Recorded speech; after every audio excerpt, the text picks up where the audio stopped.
बहुत समय पहले हमारा सोलर सिस्टम एक बहुत बड़े गैस और धूल के बादल जैसा था।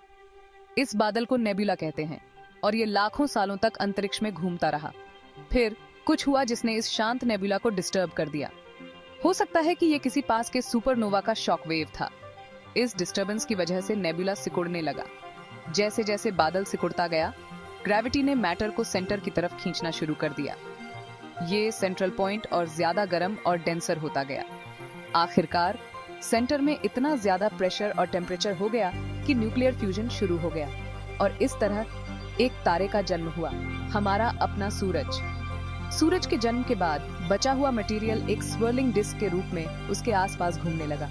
इस डिस्क को प्रोटोप्लैनेटरी डिस्क कहते हैं और इसमें वो सभी इंग्रेडिएंट्स मौजूद थे जिनसे हमारे सोलर सिस्टम के प्लैनेट्स, मून्स और बाकी सेलेस्टियल बॉडीज बने। ये हमारे सोलर सिस्टम की कहानी की बस शुरुआत थी। प्रोटोप्लैनेटरी डिस्क के अंदर छोटे छोटे डस्ट ग्रेन्स लगातार एक दूसरे से टकरा रहे थे। ये टक्कर हालांकि छोटी थी, लेकिन इनकी वजह से ग्रेन्स आपस में चिपकने लगे। समय के साथ ये क्लम्प्स बड़े होते गए। पहले पेबल साइज्ड ऑब्जेक्ट्स बने, फिर बोल्डर साइज्ड और आखिरकार किलोमीटर साइज्ड प्लैनेटेसिमल्स बन गए। ग्रेविटी अब मुख्य फोर्स बन गई थी।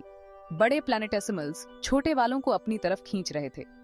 इस प्रक्रिया को एक्रीशन कहते हैं और इसकी वजह से प्रोटोप्लैनेट्स का निर्माण हुआ। ये प्रोटोप्लैनेट्स ही आज के प्लैनेट्स के बीच थे। शुरुआती सोलर सिस्टम बहुत ही कैओटिक जगह थी। प्रोटोप्लैनेट्स एक दूसरे से टकराते रहते थे। कुछ प्रोटोप्लैनेट्स तो सोलर सिस्टम से बाहर ही फेंक दिए गए, बाकी आपस में जुड़ते गए और बड़े होते गए। लाखों सालों में ये कैओस कम हुआ और पीछे बचे वो प्लैनेट्स जो आज हम देखते हैं। हमारे सोलर सिस्टम के प्लैनेट्स को दो अलग ग्रुप्स में बांटा जा सकता है, इनर रॉकी प्लैनेट्स और आउटर गैस जायंट्स। ऐसा विभाजन शुरुआती सोलर सिस्टम में मौजूद कंडीशंस की वजह से हुआ। सूरज के पास बहुत ज्यादा गर्मी और सोलर विंड ने हाइड्रोजन और हीलियम जैसे हल्के एलिमेंट्स को उड़ा दिया। सिर्फ आयरन, सिलिकॉन और ऑक्सीजन जैसे भारी एलिमेंट्स ही बच पाए।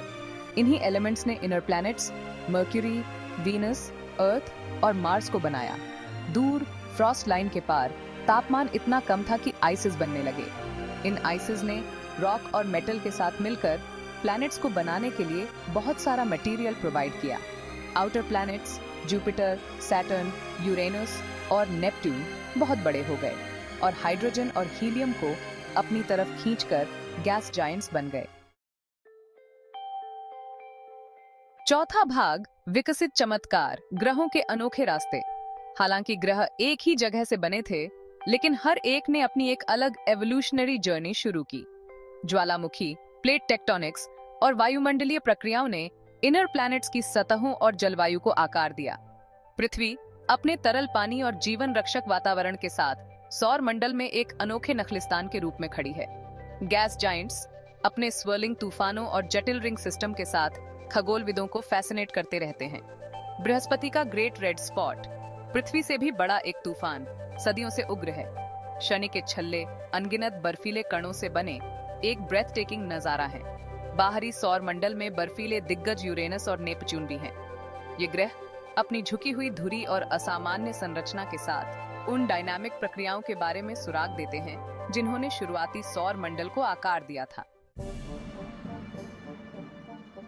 पांचवा भाग, जाने पहचाने से परे चांद, बौने ग्रह और भी बहुत कुछ।